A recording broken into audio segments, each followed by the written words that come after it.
2004లో మళ్ళీ తెలుగుదేశమే అధికారంలోకి వచ్చుంటే ఈరోజు ఎక్కడుండేవాళ్ళో మీరు ఆలోచించండి.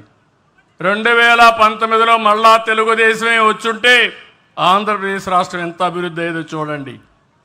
ఈరోజు వచ్చాం, 9 నెలలు అయింది. అమరావతి విధ్వంసమైన అమరావతిని ఘాట్లో పెట్టాం. గోదావరిలో కలిసిపోయిన పోలవరాన్ని మళ్ళీ ఈరోజు పట్టాలు ఎక్కించే పరిస్థితికి వచ్చాం.